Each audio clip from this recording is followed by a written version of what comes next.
Hey guys, my name is Stephanie Davis and I am here today to bring you part 3 in Patrick Riddle's 7 parts, How to Become a CIA Creative Real Estate Investing series.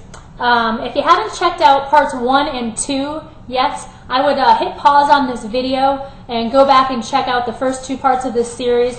In part 1, you're also going to want to download the CIA manifesto. Make sure to read that through, commit to it, sign it, and then check out the video in part 2. Dusty and Patrick put a video together about negotiating. They've got some great tips in there about negotiating deals. So today I'm going to be talking to you about wholesaling properties. I've been a full-time wholesaler now for just about 3 years.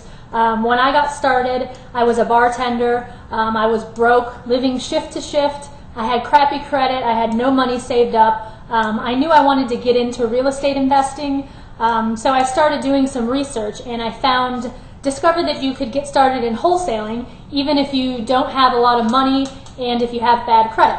I know there's a lot of other people in that same situation right now, and just wanted to let you know that it is absolutely 100% possible to get started making money wholesaling properties even if you don't have cash, even if you have bad credit. Like Patrick mentioned in one of his prior videos, you're going to need to take massive action. It's not going to just fall in your lap. You're going to have to work for it, but it's definitely possible. If you're willing to put in the work, it's definitely possible. So I'm going to be discussing today a little bit about the nuts and bolts of a wholesale transaction, and then also I'm going to walk you through my very first deal so you can see kind of what's involved when you're negotiating and getting a wholesale deal to the closing table. If you don't know already, what a wholesaler does, you're kind of acting as a middleman or a middlewoman in my situation, but what you're doing is you're finding a great deal, finding and negotiating a great deal from typically a motivated seller. A motivated seller is going to be someone who they've got to sell their property, whether it be because of an illness or a job loss or a job transfer, something like that. Whatever the case is, they're in a situation where they need to dump their property and they're willing to take a lesser amount than what the property is worth in order to just get it off their plate. So you're going to be negotiating a deal with a motivated seller, putting the property under contract, and then finding a buyer for it, and then assigning that contract to the buyer for a fee, which will be your wholesale fee. One of the most important aspects, or probably the most important aspect of being a wholesaler, is being able to negotiate the deal low enough so that you're leaving room for yourself to profit and then still leaving enough room in the deal to pass on to an investor to be able to sell it. The very first deal that I ever did, like I mentioned, at the time I was bartending. I didn't have a lot of cash. I did have a lot of time on my hands. So what I did was I would print up a bunch of flyers. I put them on just a regular size piece of paper, black and white make copies that said, I buy houses cash, quick closings, any area, any condition, call Steph, and then my phone number. I would go hit the streets and I would just put those flyers out all over town. I wasn't playing around. I would put them anywhere you could put a piece of paper. I would tack it up there or tape it up there, put them on bulletin boards, ATM machines, gas station pumps. I mean, I was all over the place. I was also using some bandit signs and doing a little bit of direct mail too. So I eventually got a phone call from a seller. It was a lady. She called me. She basically told me right off the bat, I've got this house. I need to sell it now. I'm willing to take less than what it's worth. I just need to get rid of it. She pretty much just flat out told me, I'm ready to negotiate. She had just gotten a divorce. She was about to go behind on payments on her house, and she just needed to get rid of it. So I knew she was a motivated seller right off the bat. I went as soon as I could, went over, met her at her house, checked the house out. It was in great condition. Didn't really need a whole lot of repairs at all.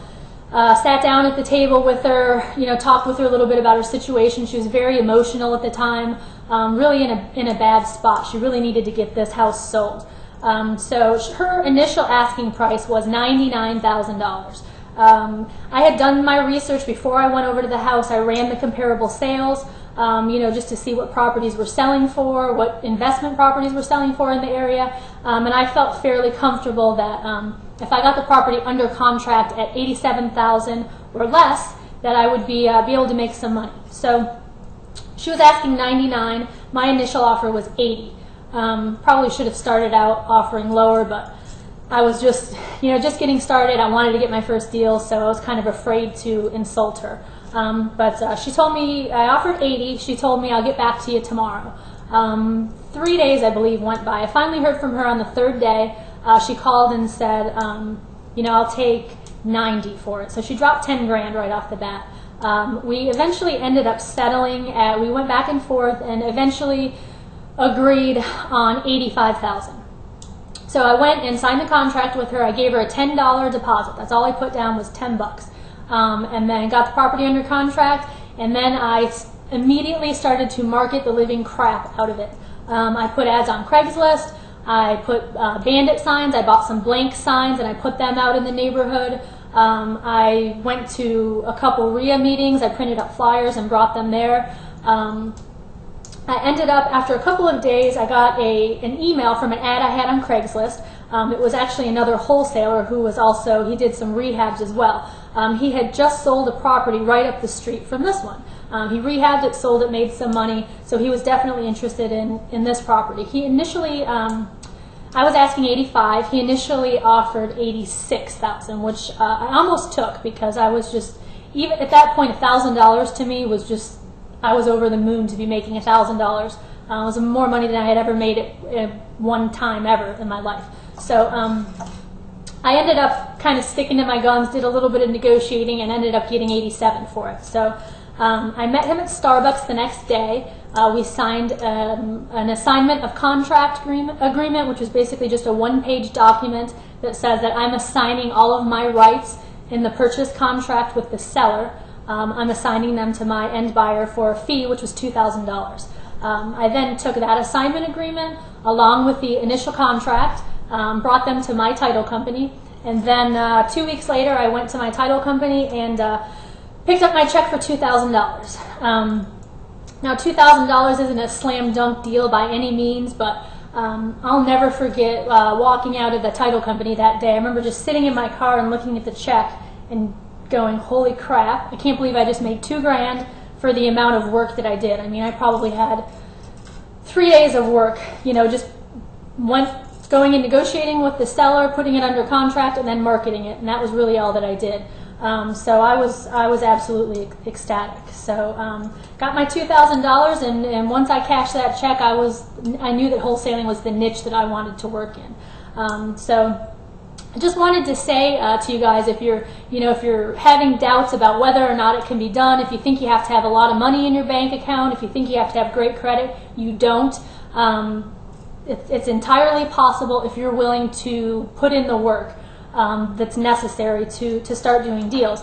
And one thing I want to mention too, Patrick has this in his CIA manifesto, which I think is one of the most important. It's just something that's really important when you're getting started. Only listen to people who are where you want to be. If you want to start wholesaling, take your advice from wholesalers who are succeeding right now, and that's it. You don't want to be taking your advice from the real estate agent that tells you it doesn't work, or your husband or your wife or your whoever that's telling you this doesn't work. I'm here to tell you that it does work. I got started with bad credit, lousy credit. I was bartending. I didn't have any business experience. I didn't have any money, and I was able to do it. So it's definitely possible if you're willing to put in the work. So I think that about wraps it up. I hope you guys learned something from this video. Hope this can give you a little bit of inspiration to get out there and start looking for deals. Make sure to check back to mustknowinvesting.com. This is only part 3 in Patrick's CIA series. He's still got 4 more to go. So check back next week. Patrick's got a bunch of cool stuff lined up for you guys. And I guess that's it for now. I will see you guys later. Take care. Bye-bye.